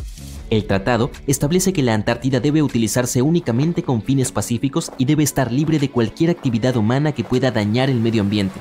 Los científicos aún están aprendiendo sobre el ecosistema único del continente y nuestra actividad y las máquinas podrían alterar el delicado equilibrio que existe allí. Si aún tienes ganas de ir a la Antártida, conseguir el permiso no es precisamente algo sencillo. Hay que llenar unos formularios especiales y solicitar la autorización correspondiente. Una vez allí, tendrás que seguir unas estrictas directrices para proteger el medio ambiente, como no molestar a la fauna ni llevarte recuerdos como rocas, plantas o animales. Pero, ¿se puede vivir en la Antártida? Aunque no haya leyes que prohíban residir allí de forma permanente, se trata de un entorno inhóspito e inadecuado para la vida humana. Las temperaturas pueden alcanzar los 60 grados bajo cero, lo que hace casi imposible que alguien sobreviva sin el equipo y la experiencia adecuados. Además, la Tierra más cercana está a más de 1.600 kilómetros, por lo que sus habitantes están completamente aislados del resto del mundo. Quién sabe, quizá algún día tengamos la oportunidad de visitar este continente único y fascinante, pero hasta entonces, admirémoslo desde lejos. Pero ahora hablemos un poco sobre el descubrimiento de la Antártida. A diferencia de otros lugares que ya estaban habitados, la Antártida nunca tuvo una población humana nativa. Los antiguos filósofos griegos tuvieron alguna idea sobre el continente y lo llamaron Antarctos, que significa opuesto al oso. Los osos a los que se refiere no son los polares, sino las constelaciones de la Osa Mayor y la Osa Menor, que solo pueden observarse en el hemisferio norte. En consecuencia, el término significa lo contrario de la Tierra del Oso. A finales del siglo XVIII y principios del XIX, los barcos balleneros y cazadores de focas se aventuraban más al sur al doblar el Cabo de Hornos, en la punta de Sudamérica. Se sabía que ir más al sur significaba a menudo enfrentar vientos más fuertes, pero también existía el riesgo de chocar con hielos flotantes de todos los tamaños, y los vientos y los mares podían resultar peligrosos para el barco y la tripulación. El capitán James Cook fue el primero en cruzar el Círculo Polar Ártico el 17 de enero de 1773 en la región del Mar de Ross. Llegó aún más lejos un año después, y aunque no avistó tierra, se acercó a 80 kilómetros y vio depósitos de roca retenidos en icebergs, lo que indicaba la existencia de una tierra más al sur. Se considera que el primer avistamiento de la Antártida tuvo lugar en enero de 1820 durante el viaje de dos barcos al mando del capitán Fabian Gottlieb von Bellinghausen, en el marco de una expedición exploratoria de 2 años alrededor del mundo para descubrir nuevas tierras. Los barcos del capitán fueron los primeros en cruzar el Círculo Polar Ártico desde Cook. El primer desembarco indiscutible en la Antártida no se produjo hasta mucho más tarde, el 24 de enero de 1895 en el Cabo Adair, durante el viaje ballenero del buque Antarctic dirigido por Henrik Ball. Un pequeño bote con 6 o quizás 7 hombres a bordo desembarcó en condiciones de calma. Ahora puede que resulte difícil de creer, pero la Antártida es un desierto. Con todo ese hielo, uno pensaría que es como un paraíso invernal con peleas de bolas de nieve y chocolate caliente todo el día. Y es que cuando pensamos en desiertos, nos imaginamos camellos, cactus y gente luchando por encontrar agua. Pero en la Antártida, la historia es totalmente distinta. Lo difícil no es encontrar agua, sino algo que no esté cubierto de hielo. Y la precipitación media ha sido de poco más de 1 centímetro en los últimos 30 años. Esas son unas gotas de lluvia comparadas con lo que estamos acostumbrados. Técnicamente, no son las dunas ni el calor abrasador lo que hace que un desierto sea, bueno, un desierto. Es la falta de precipitaciones. Pero no te alarmes, si alguna vez te encuentras perdido en la Antártida, no tendrás que preocuparte por pasar sed. Eso sí, asegúrate de llevar una chaqueta y unos guantes porque hace suficiente frío como para convertirte en un cubito. La Antártida no solo es uno de los lugares más secos de la Tierra, sino también el más frío, el más ventoso y el más alto. Los pingüinos y los científicos de la Antártida se encuentran a veces en un aprieto cuando se trata de medir el tiempo. A diferencia del resto de los habitantes de este gran planeta azul, en el sur de la Antártida no hay uso horario. Todas las líneas de longitud confluyen en un único punto en el polo sur, por lo que es difícil saber qué hora es. Ahora puede que estés pensando, pero ¿cómo llevan los científicos e investigadores la cuenta del tiempo allí? Buena pregunta. Usualmente se ajustan a la zona horaria del país del que parten. Sin embargo, con estaciones de todo el mundo en la península antártica, a veces se producen situaciones algo confusas.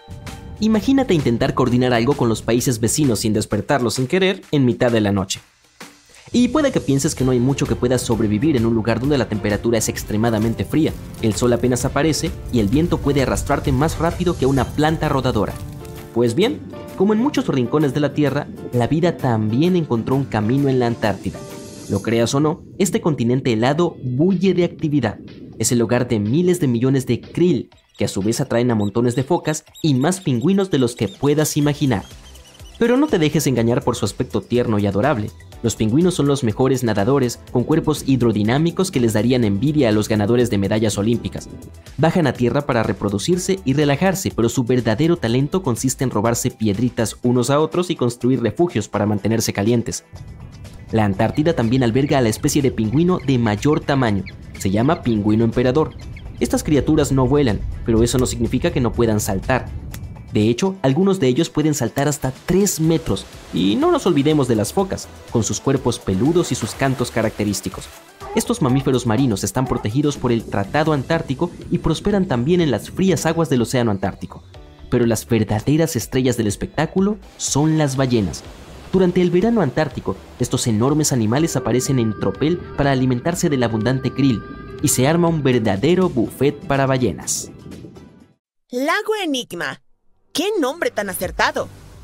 Ya es lo suficientemente extraño, porque se supone que no debería existir, pero ahora nos encontramos con vida en sus profundidades. Y esto podría ayudar a la NASA en su búsqueda de vida en el espacio exterior. El lago yace en lo profundo del gélido corazón de la Antártida, así que no es una piscina de agua como estamos acostumbrados, sino más bien un bloque de hielo parecido a un lago. ¡O eso pensábamos! Recientemente, unos científicos italianos desenterraron un secreto que había estado oculto durante siglos. Un auténtico cuerpo de agua, y en este agua, la vida prospera. Hay varios microorganismos, e incluso algunos pequeños cazadores muy especiales. Esto es muy extraño, ya que el Enigma se encuentra en un rincón remoto y hostil de nuestro planeta, la Tierra de Victoria Norte en la Antártida. Todo el polo sur es frío, pero, en este lugar, las temperaturas pueden descender a unos aterradores 40 grados bajo cero. Aunque en promedio, son de alrededor de 13 grados bajo cero. Como dijimos, este lago no debería estar allí. La Antártida es técnicamente el desierto más grande del mundo, aunque esté cubierto de nieve, porque es muy seca. No hay lluvias, nieva muy poco y el sol casi no evapora nada. Y aunque haya algo de agua, los vientos intensos se encargan de secar todo muy rápido. Si nos ponemos a pensar, este lago debería perder una asombrosa cantidad de 200 millones de litros de agua cada año. Sin embargo, el agua permanece. ¿Por qué? ¿Quién sabe? Los científicos dicen que podría haber algo en las profundidades subterráneas que lo rellena constantemente. No tienen idea de lo que podría ser. Tal vez ríos subterráneos, hielo que se derrite o algo completamente distinto. De ahí proviene su nombre, el Lago Enigma. El bloque de hielo que mencionamos es permanente y súper grueso. Al menos tiene 11 metros de espesor. Es más alto que un edificio de 3 pisos. Por eso, los investigadores decidieron verificar si había algo debajo. Utilizaron un radar de penetración terrestre, un detector de eco superinteligente para el suelo. Este radar envía ondas de radio invisibles hacia la Tierra. Cuando éstas chocan con algo bajo tierra, como agua, rocas o cualquier otra cosa, rebotan de regreso al dispositivo. Al medir cuánto tiempo tarda en regresar la señal y cuán fuerte es, podemos determinar la distancia y exactamente con qué chocó el radar. Así es como animales como los murciélagos, ballenas y delfines pueden ver bajo el agua. Y nosotros, los humanos, robamos esta genial idea de la naturaleza para investigar estructuras enterradas y cuevas ocultas. Los científicos usaron este dispositivo por toda la superficie del Enigma. De esta manera, fueron capaces de crear un mapa completo de este mundo bajo el hielo. El agua en sí misma no fue una sorpresa. Fue el ecosistema único que había allí lo que los impactó. Desafortunadamente, esta vez no hay monstruos secretos ni extraterrestres. Pero hay microorganismos que pueden no existir en ningún otro lugar de la Tierra. De alguna manera, estos seres han logrado sobrevivir en un aislamiento completo y un frío extremo. No es que no conozcamos a estos microorganismos. Nos hemos encontrado con ellos antes, solo que no de esta manera. Hay un par de grupos que están ahí abajo. El primero es Bacteroidota. Les encanta descomponer moléculas complejas, en especial de tu estómago, y ayudan a digerir fibras vegetales difíciles. Principalmente se encuentran dentro de nosotros, pero en el mundo exterior, ocasionalmente podríamos encontrarlos en suelos y océanos. Luego, Actinobacteriota. Genios químicos entre las bacterias. Descomponen materiales orgánicos y ayudan a que el suelo se vuelva más saludable. También son famosas por producir antibióticos, por lo que les debemos mucha de nuestra medicina. El tercero es Pseudomonadota. Estos nos fueron una sorpresa, ya que son increíblemente adaptables. Pueden prosperar casi en cualquier lugar, desde el suelo hasta el agua e incluso en el cuerpo humano. Algunos son beneficiosos y ayudan al crecimiento de las plantas y en los ciclos de nutrientes, pero otros pueden ser patógenos oportunistas. Pero lo que realmente fue una sorpresa es que el lago Enigma tiene montones de Patesibacteria. Son ultra pequeñas incluso para los microorganismos y apenas pueden hacer algo por sí mismas.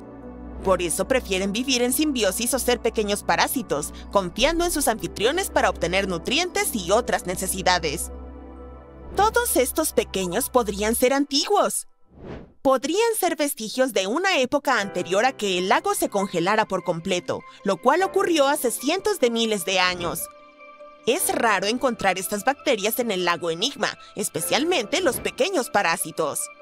Los Patesibacteria generalmente prosperan en ambientes con poco oxígeno, pero este lago es muy rico en oxígeno. Sin mencionar los casi 12 metros de hielo que hay por encima. Todo esto significa que, aunque sepamos quiénes son estos individuos, esta especie en particular tal vez sea nueva para nosotros. Podrían haber evolucionado con adaptaciones y habilidades únicas, aprovechando la química particular del lago. Probablemente dependen de una red alimentaria muy simple y delicada. Algunos de los microorganismos producen energía a partir de la luz. Bueno, de la luz que logre llegar allí, o de los químicos del lago.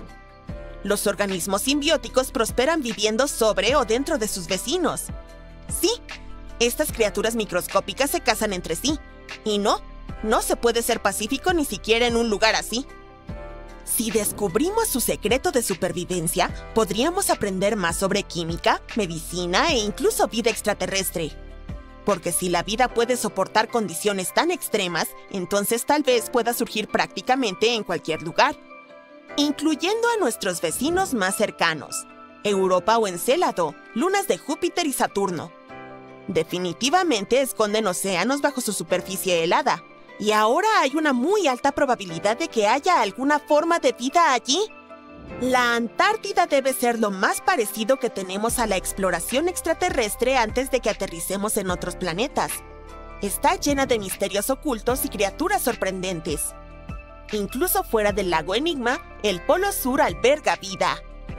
Por ejemplo, los valles secos de McMurdo, a menudo llamados el Marte terrestre. Son uno de los lugares más misteriosos y extremos de nuestro planeta. Se extienden por la Tierra de Victoria en la Antártida y es uno de los sitios más secos de la Tierra.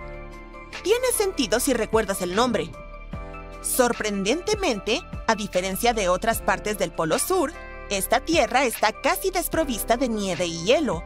Solo hay mucho suelo superfrío. Incluso podría haber algunas dunas de arena escondidas aquí y allá entre las montañas escarpadas. El suelo está mayormente cubierto de grava suelta, salpicado de rocas antiguas de granito y algo interesante llamado gneiss. Es un tipo de roca que ha pasado por mucho. Por lo general, se forma cuando el granito o las rocas sedimentarias tienen que soportar una presión descomunal o un calor aterrador durante un tiempo, un proceso llamado metamorfismo. Estas condiciones son tan intensas que reorganizan los minerales en capas. Por eso el gneiss tiene ese aspecto foliado tan hermoso. Es la versión del planeta de hornear un pastel marmolado. Es asombroso, porque este lugar está casi exactamente como hace millones de años. Estos valles están congelados en el tiempo y nos ofrecen un pequeño vistazo al pasado distante de la Tierra. Y eso incluye la vida. Una vez más, los vientos aquí son ráfagas aterradoras de aire frío que descienden rápidamente y evaporan la nieve más rápido de lo que se puede derretir. Lógicamente, no deberías encontrar mucha agua aquí, ni mucho menos vida. Pero de alguna manera, aún puedes tropezar con lagos congelados y estanques salinos en los valles secos. Y la vida desafía toda lógica y nuestra comprensión de la biología. Existe dentro de las mismas rocas. Los microorganismos se esconden en grietas ligeramente húmedas. Dentro de ellas se encuentran bacterias endolíticas. Estos microorganismos son muy tranquilos. En lugar de moverse como otros, siempre permanecen dentro de sus hogares rocosos. ¿Cómo sobreviven? A través de la fotosíntesis. Al igual que las plantas, capturan pequeñísimas partes de luz que se filtran en las grietas y actúan como pequeños paneles solares que obtienen energía del sol. Mientras tanto, en otro lugar, bajo el glaciar Taylor, hay bacterias que no necesitan nada. Ni comodidad, ni luz solar, ni siquiera oxígeno. Estas criaturas dependen de una dieta de rocas oxidadas y azufre para alimentar su extraño metabolismo. Al descomponer el azufre y el hierro, obtienen energía para mantenerse. De esta manera sobreviven en mares profundos, a temperaturas bajo cero, completamente aisladas de la luz solar, el oxígeno y el mundo en sí. Este lugar es fascinante tanto por su vida como por la falta de ella. En algunas partes de los valles, como University Valley, el permafrost es tan hostil que no se encontraron microbios. En absoluto. Este es uno de los pocos lugares de la Tierra donde la vida parece estar completamente ausente. Una idea bastante aterradora. De todos modos, ahora los científicos quieren aprender más sobre el lago Enigma y perforar este entorno similar a Marte, precisamente por esa razón. Para ver cómo podríamos obtener muestras de Marte en el futuro. ¡Mira esta roca! A primera vista parece una roca común y aburrida, como las que puedes ver al caminar por la playa. Su color no se destaca y su peso es bastante normal, de alrededor de 2 kilogramos. Pero todo cambia cuando descubres que esta roca nació en Marte, viajó hasta la Tierra y terminó en la Antártida. Ah, ahora la historia suena mucho más fascinante. Así que vamos a descubrir los detalles. La investigadora Roberta Score, quien trabajó en el proyecto ANSMET, que significa Búsqueda Antártica de Meteoritos del Programa Antártico de Denver, encontró este meteorito, el ALH84001, en 1984. Si deseas descifrar el nombre del viajero espacial, puedo ayudarte. Proviene del lugar donde la científica lo detectó, las colinas Allen de la Antártida, de ahí ALH en inglés. Y luego tenemos el año de descubrimiento y el número de la muestra. Si piensas que Roberta levantó la roca y exclamó algo como ¡Yujú! ¡Estoy sosteniendo un pedazo de Marte!, tendré que decepcionarte. Al principio no estaba para nada claro de dónde provenía el meteorito. Y algo confundió aún más a los investigadores. Era muy diferente de otros grupos de asteroides encontrados en nuestro planeta. Está bien. Pero entonces, ¿cómo descubrieron que se trataba de un visitante de Marte? Todo gracias a rastros de gas similares a los que componen la atmósfera del planeta rojo. Aprendimos sobre su composición gracias al valiente Viking Lander que realizó los análisis necesarios in situ en 1976. De todos modos, volviendo a nuestro descubrimiento rocoso, es realmente muy especial, y no solo porque llegó desde un lugar muy, muy lejano. De entre esos varios miles de meteoritos encontrados en la Tierra, solo alrededor de un centenar probablemente provienen de Marte. Y aún así, nuestro amigo ALH84001 es diferente de ellos y parece ser parte de un grupo separado. Entonces, vayamos al pasado y sigamos la historia de vida de este viajero cósmico. Es muy probable que se haya formado hace unos 4.000 millones de años en el planeta rojo. Un día, que no era muy diferente de otros, resultó ser un cambio de vida para esta pacífica roca. Un impacto meteórico la catapultó al espacio y comenzó su propio viaje como un pequeño asteroide. En ese entonces era mucho más grande que cuando fue descubierto en la Tierra. En un momento dado, ALH se acercó a nuestro planeta y, quién sabe, tal vez decidió explorarlo. Así fue como, hace 13.000 años, terminó su viaje espacial colisionando con la Tierra. Este fragmento marciano es el más antiguo que tenemos, pero al principio no era tan popular. Recién en 1996 se volvió mucho más famoso, después de un descubrimiento revolucionario. Verás, algunos investigadores de la NASA comenzaron a preguntarse, bueno, el fragmento es obviamente muy antiguo, pero entonces, ¿podría haber registrado alguna traza de vida que prosperó en Marte en el momento en que se formó? ¿Y adivina qué? Resultó que estos científicos tenían razón. Detectaron trazas de partículas de magnetita muy finas, que eran similares en estructura y composición química a las partículas que tenemos en la Tierra. Se las llama magnetofósiles y son producidas por bacterias magnetotácticas. Entonces, eso podría significar que, en algún momento, hubo alguna forma de vida en Marte. En abril de 2020, científicos de la Agencia Espacial Japonesa hicieron otro descubrimiento. Detectaron nitrógeno que contiene material orgánico de origen marciano en nuestro meteorito. Entonces, ¿quién sabe qué nuevos y asombrosos secretos podría revelar un examen más detallado del meteorito? Por el momento, sin embargo, todo lo que puedes hacer es viajar a la Antártida y encontrar algunos más. La cuestión es que este lugar es excelente para la búsqueda de meteoritos. Sorprendentemente, hemos encontrado cerca de 50.000 meteoritos en la Antártida y cientos de miles aún esperan ser descubiertos. Cada una de estas rocas espaciales puede contarnos una historia sobre la evolución del sistema solar. Por ejemplo, la primera roca lunar encontrada en el helado y desolado continente demostró que fragmentos de objetos espaciales más grandes que los asteroides también pueden terminar en la Tierra. Entonces, digamos que te inspiraste y decidiste ir a la caza de meteoritos hasta la Antártida.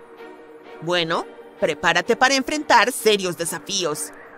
A pesar de su potencial abundancia, encontrar rocas espaciales no es tan fácil como podría parecer. Tendrás que visitar áreas remotas, y aún así no hay garantía de que puedas tener éxito. Y eso es en realidad un gran problema. Los meteoritos están desapareciendo de la vista. En la actualidad, los científicos encuentran cerca de 1.000 meteoritos en la Antártida anualmente. Pero según un nuevo estudio, alrededor de 5.000 más quedan ocultos cada año. Las culpables son las temperaturas en aumento. Preocupados, los científicos desarrollaron un modelo que podría ayudarlos a determinar dónde podrían emerger esos meteoritos. Este modelo era bastante complejo, ya que consideraba la cobertura de nieve, la temperatura de la superficie, la velocidad a la que fluye el hielo e incluso la inclinación del terreno. Después, realizaron simulaciones bajo diversos escenarios de calentamiento. Resultó que los meteoritos efectivamente se hundían más allá de lo visible a medida que las temperaturas aumentaban. Decir que los investigadores estaban molestos es obvio. No esperaban que el cambio climático afectara tanto su trabajo. A pesar de que esas zonas están bajo cero, ese archivo crucial del sistema solar podría arruinarse. Pero volvamos a tu búsqueda de meteoritos. Si quieres aumentar tus posibilidades de encontrar uno, viaja a la base de montañas o afloramientos donde el hielo, que generalmente fluye hacia zonas más bajas, se ve obligado a moverse hacia arriba. Pero asegúrate de llevar tu rompevientos. En esos lugares, los fuertes vientos barren la nieve, dejando al descubierto un brillante y vívido hielo azul. En lugar de derretirse, este hielo antiguo puede transformarse directamente en vapor de agua y ayuda a descubrir meteoritos que de otro modo permanecerían ocultos. Debes apresurarte, sin embargo. Los meteoritos de la superficie desaparecen rápidamente. Incluso cuando las temperaturas están mucho más bajas del punto de congelación, las rocas aún pueden absorber algo del calor del sol y derretir el hielo. Es como si estuvieran creando túneles subterráneos, o debería decir bajo el hielo, para sí mismos, hundiéndose y escondiéndose de la vista. Algún tiempo después, cuando el hielo se vuelve a congelar, cierra las entradas de esos túneles, atrapa a los meteoritos en su interior y los oculta de la vista.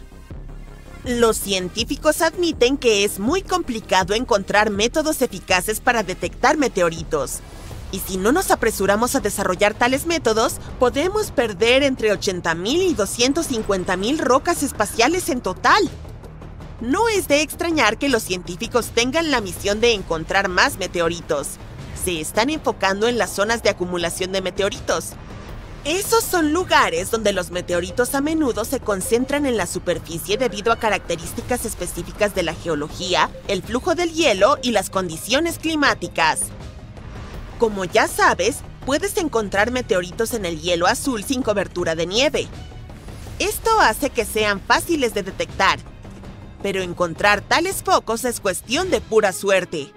o tienes que pasar días y noches revisando mapas e imágenes satelitales en un intento de identificar zonas de hielo azul cerca de las estaciones de investigación. Permíteme presentarte a Verónica Tollenaar, una glacióloga, y su equipo. Han desarrollado un mapa inteligente de toda la Antártida.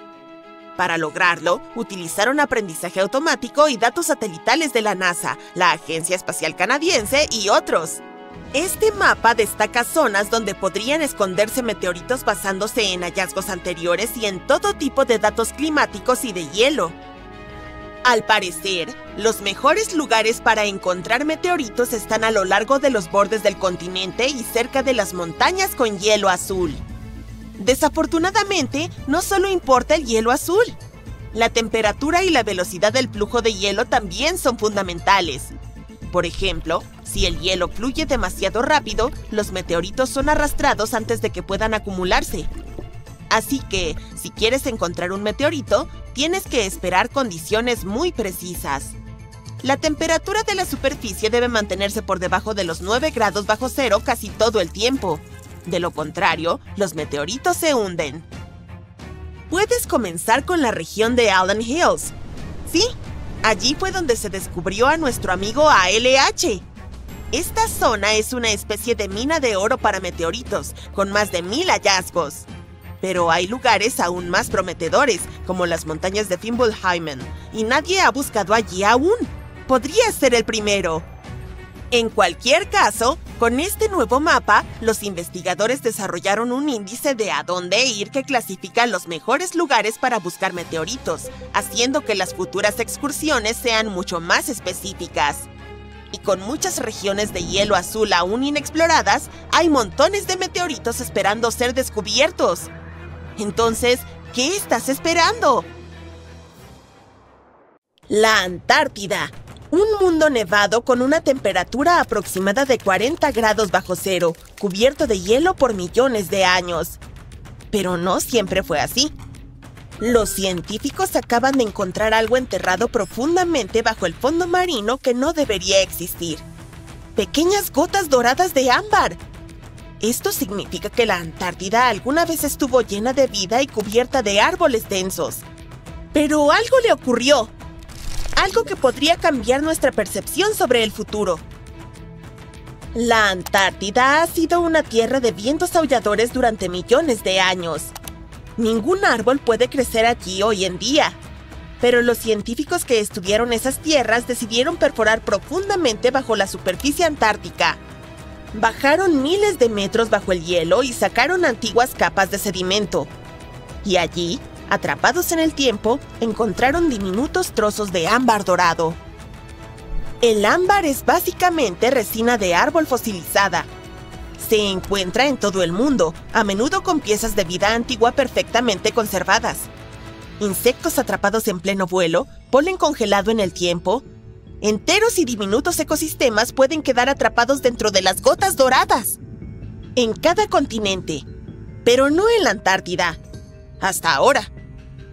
La diminuta partícula descubierta tiene entre medio y 1 milímetro de tamaño, más pequeña que un grano de arena, pero con un enorme significado. Esta gota alguna vez resumó de la corteza de un árbol, hace unos 90 millones de años. Lo que es aún más sorprendente es que el ámbar solo es producido por ciertos tipos de árboles, aquellos que crecen en selvas y bosques lluviosos templados y húmedos. Fue entonces cuando surgió la revelación. La Antártida fue una selva lluviosa.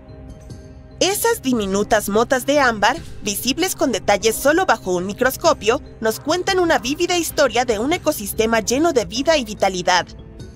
Hace unos 90 millones de años, durante el período Cretácico, cuando los dinosaurios dominaban la Tierra, la Antártida pudo haber estado cubierta de exuberantes bosques pantanosos, llenos de coníferas imponentes, helechos y plantas antiguas. Algunos de los fragmentos mostraban signos de daño. Eso significa que los árboles que las produjeron habían sido heridos, tal vez por incendios forestales o parásitos. Sin embargo, a pesar de eso y a pesar de que pasó millones de años en el fondo marino, este ámbar estaba casi perfectamente preservado. Sólido, transparente y sin grietas. Por lo general, el ámbar enterrado bajo presión y calor extremos se desintegra con el tiempo, pero esta pieza sobrevivió. Eso significa que otras piezas podrían haber sobrevivido también, y podríamos encontrar más en el lecho oceánico. Pero este no fue el primer indicio de que la Antártida fue un lugar completamente diferente en el pasado. Comenzó en 2017. Un equipo de científicos perforó el lecho marino cerca del glaciar Pine Island, en la costa oeste de la Antártida. Extrajeron núcleos de sedimentos, muestras largas y cilíndricas de tierra que habían estado enterradas durante millones de años. ¡Y fue una locura! Dentro de esas capas encontraron raíces fosilizadas, polen, esporas, huellas de un antiguo bosque que una vez prosperó allí. Y eso es exactamente lo que han estado estudiando desde entonces. Para no dañar nada, tuvieron que dedicar años de arduo trabajo, descomponiendo el sedimento en miles de diminutos fragmentos y examinándolos bajo microscopios fluorescentes. El mismo equipo también encontró otra pieza del rompecabezas en el año 2020. Hallaron más muestras sedimentarias del fondo oceánico que indicaban la existencia de una tierra con densos bosques, ríos y humedales, un mundo que se asemejaba más al noroeste del Pacífico o a Nueva Zelanda. Pero, ¿por qué era tan cálida la Antártida en ese entonces? Bueno, todo eso tiene que ver con la atmósfera. Hace 90 millones de años, los niveles de dióxido de carbono de la Tierra eran terriblemente altos. Fue uno de los periodos más cálidos de la historia, con temperaturas que se disparaban incluso en los polos. Piensa que la Antártida no tenía casquetes de hielo. En cambio, podría haber tenido insectos zumbadores e incluso dinosaurios recorriendo sus bosques. Pero para saber qué les pasó, el equipo tiene que encontrar más evidencias. La Antártida es un lugar lleno de misterios.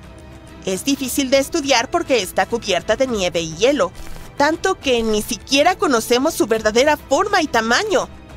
Algunas partes de la capa de hielo tienen casi 5 kilómetros de espesor, la mitad del largo de la fosa de las Marianas, la trinchera más profunda de la Tierra.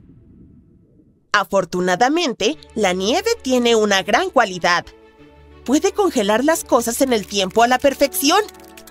Capa tras capa, año tras año, entierra el pasado de la naturaleza como una cápsula del tiempo. Al principio, la nieve recién caída es suave y se desplaza fácilmente con el viento, llena de aire. Pero a medida que se acumula más nieve encima, se comprime, expulsa las bolsas de aire y se transforma en hielo denso. Esta presión de congelación encierra todo en su interior. Atrapa plantas ancestrales, animales e incluso paisajes enteros. Y literalmente se congelan en el tiempo, porque el frío extremo demora la descomposición. Detiene el crecimiento de bacterias, previene la putrefacción y mantiene las cosas casi intactas durante miles, a veces incluso millones de años. Eso es exactamente lo que está sucediendo en la Antártida. Los científicos tienen que escanear hasta el final de esta nieve para descubrir cómo lucía este lugar hace millones de años. Lo que han encontrado es un mundo perdido entero enterrado bajo kilómetros de hielo.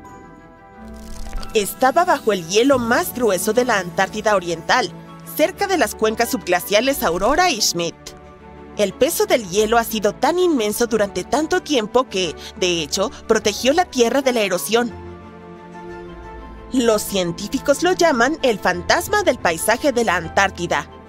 Y no se parece en nada al desolado y liso páramo visto desde arriba. Han descubierto ríos que alguna vez fluyeron libremente, ahora congelados. Valles esculpidos por el agua. Incluso 3 enormes colinas de picos afilados. Pero, ¿qué son? Para entender eso, necesitamos remontarnos aún más atrás en el tiempo, a la era en que la Antártida todavía era parte de un continente perdido. Hace cientos de millones de años, la tierra que ahora llamamos Antártida formaba parte de Gondwana, un enorme supercontinente que incluía a Sudamérica, África, India, Australia y la Antártida, todos fusionados. Pero a medida que las placas tectónicas de la Tierra se desplazaban lentamente, Gondwana se rompió en pedazos. La Antártida fue desgarrada, su tierra fue extendida y fracturada. Las enormes capas de hielo que se formaron después cubrieron estas masas de tierra fragmentadas y las preservaron como fósiles congelados. A medida que el hielo se desplazaba y se derretía, se formaron valles y es probable que antiguos ríos llevaran agua hacia una costa que estaba a cientos de kilómetros de distancia de donde se encuentra ahora. Pero eso no es lo único que la Antártida tiene oculto. Si quitaras el hielo, no verías un continente liso y vacío. Verías un paisaje dramático, montañas imponentes, valles profundos, incluso ardientes volcanes. En la Antártida Occidental, al menos 138 volcanes están enterrados bajo el hielo.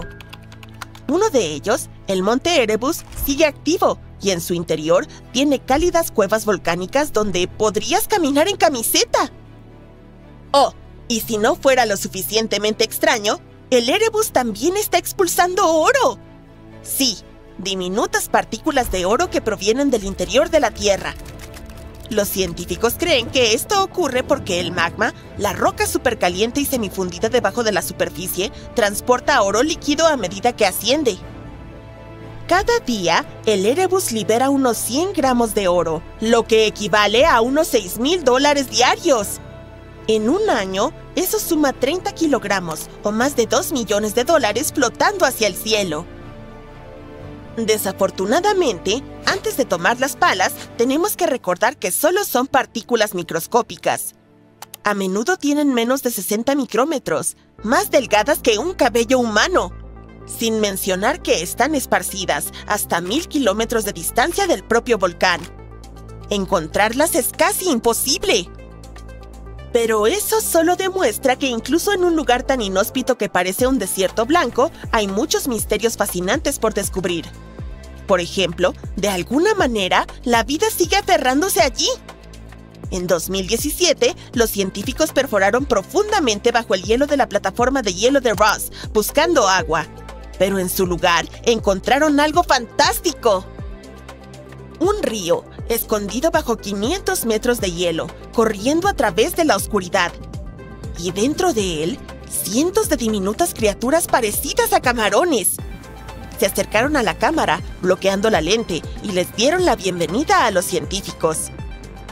En las profundas cuevas bajo el hielo, la evidencia de ADN también ha mostrado rasgos de musgo, algas y posiblemente hasta pequeños animales desconocidos. Resulta que, incluso en uno de los lugares más inhóspitos de la Tierra, la vida encuentra un camino. Y quién sabe qué más descubriremos en el Polo Sur. Un colosal iceberg, más grande que una ciudad, se desprendió de la Antártida a mediados de 2021. Es 40 veces más grande que París y 73 veces más grande que Manhattan. Imagina que sales de tu pequeña cabaña de verano en la costa de Sudáfrica, cerca de la ciudad de Puerto Elizabeth. Tienes una taza de té en la mano, acabas de despertarte, te encuentras cerca del borde de tu mirador, con el vasto océano Índico ante ti. Algo te llama la atención. A la derecha hay algo tan monumental que no logras comprenderlo. Una gigantesca placa de hielo de 100 metros de altura que se extiende varios kilómetros hasta donde alcanza la vista. Avanza lenta pero implacablemente, adentrándose en las profundidades del mar. Si se aleja lo suficiente, podría llegar a la costa occidental de Australia. Hay una manada de delfines jugando delante de él, como a veces lo hacen frente a la proa de un barco. Sin embargo, no son más que puntos en comparación con el imponente iceberg. Te quedas tan sorprendido que se te cae la taza. Tus ojos son tan grandes como platos. Es como algo sacado de una película de ciencia ficción. ¿Acaso estás soñando? ¿Estás viendo cosas? No. Se trata de A76. Es real y actualmente está en movimiento. Lo que pueda llegar a pasarle es una incógnita. Bueno, los científicos tienen algunas teorías, pero primero analicemos su tamaño. Este iceberg mide 177 kilómetros de largo y 25 kilómetros de ancho. Tiene básicamente la forma de un dedo gigantesco. Si estuvieras en la costa de Dover mirando a través del Canal de la Mancha hacia Francia, el iceberg sería casi igual de ancho. El canal tiene 33 kilómetros de ancho en la sección más estrecha. Eso significa que aproximadamente 2/3 estarían llenos del iceberg, y eso si estuviera a la deriva con el dedo apuntando hacia abajo, por así decirlo. Si estuviera orientado hacia el otro lado, también podría entrar en el Canal de la Mancha, pero al acercarse a los puntos más estrechos se estrellaría contra las costas de Inglaterra y Francia. Subiría al cielo firme y se deslizaría sobre los verdes campos de Inglaterra, el blanco del hielo en contraste con el verde intenso. Pasaría por los viñedos de Francia, disminuyendo temporalmente la temperatura de todo lo que lo rodea. Esas uvas serían como cristales de gelatina. Se arrastraría por encima de las autopistas y los autos se detendrían para observar esta montaña colosal como si fuera un visitante de otra galaxia. Podrías arrancarle trozos para tu bebida mientras pasa. Y si no, podrías treparlo y practicar alpinismo sobre hielo en las afueras de Londres. Vendría muy bien durante el verano. Regresemos a lo que realmente pasó y a lo que los científicos creen que pasará. Actualmente, a principios del 2022, A-76 es el iceberg flotante más grande del mundo. Se desprendió de la plataforma de hielo Filchner Run en la Antártida a mediados de mayo de 2021. El desprendimiento de hielo, también conocido como desprendimiento de glaciares, es la ruptura de trozos de hielo del borde de un glaciar. Estos trozos se separan de la masa de hielo y se convierten en una entidad aparte. Si estuviera cerca, oirías un gran crujido y una enorme explosión. Unos bloques de hielo de hasta 60 metros se desprenderían y caerían al agua, lo que produciría olas enormes. Ni siquiera los surfistas más aventureros querrían enfrentarse a ellas. El desprendimiento de hielo es un acontecimiento natural. La zona en la que se desprendió A-76 ha sufrido pocos cambios en las últimas décadas. Ha habido trozos de hielo aún más grandes que él, pero actualmente es el más grande del mundo. Fue detectado por científicos del relevamiento antártico británico. Tenemos imágenes de su desprendimiento captadas por el satélite Sentinel-1A de la Agencia Espacial Europea. Se estima que su tamaño al momento del desprendimiento era de 4.320 kilómetros cuadrados. En este momento se encuentra en el Mar de Weddell, alrededor de la Antártida. El Mar de Weddell forma parte del Océano Austral y debe su nombre al marinero escocés James Weddell, que ingresó en la zona en 1823. Los científicos han determinado que tiene el agua más clara de todos los mares. Imagina asomar a sus profundidades desde un barco. Debe ser una vista fantástica. La zona está llena de ballenas y focas. Si miras hacia abajo podrás ver orcas, ballenas jorobadas, rorcuales, aliblancos, focas leopardo y focas cangrejeras. Y si miras hacia la tierra es probable que veas una colonia de pingüinos de Adelia. Son la especie de pingüino dominante en esta zona, ya que se han adaptado al duro entorno. De hecho, este es el único lugar del mundo donde viven. ¡Qué increíble variedad de fauna! Y todo esto desde la comodidad de la cubierta del barco, mientras tomas otra taza de té caliente. Hace bastante frío por esta zona. Además, la primera taza se te cayó. Para hacerse una idea de lo que podría pasarle a A-76, los científicos recurren a otros datos, como el de un iceberg aún más enorme llamado A-68. Se desprendió de la plataforma de hielo conocida como Larsen en la región de la Antártida, en 2017. Si bien puede ser emocionante, aunque un poco perturbador imaginarlo navegando por el Canal de la Mancha, A-68 flotó hacia mares más cálidos, y a principios de 2021 prácticamente ya se había disipado. Fue una desaparición relativamente rápida. Se han observado algunos icebergs flotando hasta 18 años cuando permanecen en aguas relativamente frías. Todo depende de dónde decida ir A-76. Los satélites han ayudado a los científicos a seguir el rastro de estos monstruosos movimientos, mientras que en el pasado habría pasado desapercibido. Así es como saben que, en el día 148, este iceberg se dividió en 3 fragmentos, bautizados con mucha imaginación, A-76A, A-76B y A-76C. Los números pueden ser aburridos, pero se basan en el cuadrante antártico donde fueron vistos por primera vez. Si estos enormes trozos se rompen por completo, no contribuirán al aumento del nivel del mar, debido a que ya formaban parte de la plataforma de hielo flotante. Imagina estos trozos de hielo en tu vaso. Ya ocupan espacio. Simplemente se convertirán en agua. Los icebergs como este son diferentes de los glaciares o las capas de hielo que se encuentran en tierra firme. Son esos los que ayudan a elevar el nivel del mar cuando se desprenden y se derriten. Por ejemplo, si toda la capa de hielo de la Antártida se derritiera, podría elevar el nivel del mar casi 58 metros. Si crees que A-76 es enorme, y claramente lo es, ha habido otros casos que lo hacen parecer pequeño en comparación. El iceberg más grande que se haya registrado fue avistado en noviembre de 1956, a 240 kilómetros al oeste de la isla Scott, en el Océano Pacífico Sur. Irónicamente fue visto por un barco conocido como el USS Glacier. Tenía un tamaño de más de 31.000 kilómetros cuadrados. Eso quiere decir que era más grande que Bélgica. Lo que pueda ocurrir con los trozos de A-76 dependerá de varios factores. Las corrientes oceánicas pueden tener un impacto significativo, así como la dirección y la velocidad del viento. Es posible que se acerquen a las costas donde podrían congelarse y convertirse en hielo compacto. También podrían derivar hacia aguas poco profundas y golpear el fondo, lo que se conoce como perforación del lecho marino por hielo. La parte más profunda del iceberg puede actuar como la quilla de un barco. Se hunde en el fondo del océano, pero el gran tamaño del iceberg lo mantiene en movimiento. Poco después desgarra el suelo creando un largo y estrecho surco. Los peces se dispersarían, la tierra temblaría, el ruido sería terrible. Se trata de un fenómeno bastante común en las zonas de alta mar, cerca de donde se encuentra el hielo. ¿No te gustaría estar buceando por ahí cuando una de estas perforaciones tenga lugar? Sin embargo, sería una vista espectacular. Por lo general, los icebergs se deterioran al derretirse y fracturarse, lo que, como imaginarás, altera su masa y su superficie. Esto, combinado con el viento y las corrientes marinas, puede dificultar las predicciones del asunto de los icebergs. En cuanto a A-76, tendremos que esperar y ver. Antes de irnos, regresemos a nuestro viaje imaginario por el Canal de la Mancha. La isla de hielo, 73 veces más grande que Manhattan, con su gigantesco dedo helado apuntando hacia el mar Céltico, avanza sin cesar, sin poder detenerse.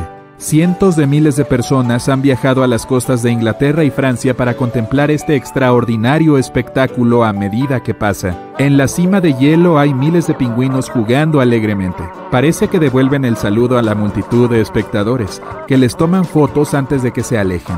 Los niños saltan de alegría ante el espectáculo más fascinante que jamás hayan presenciado.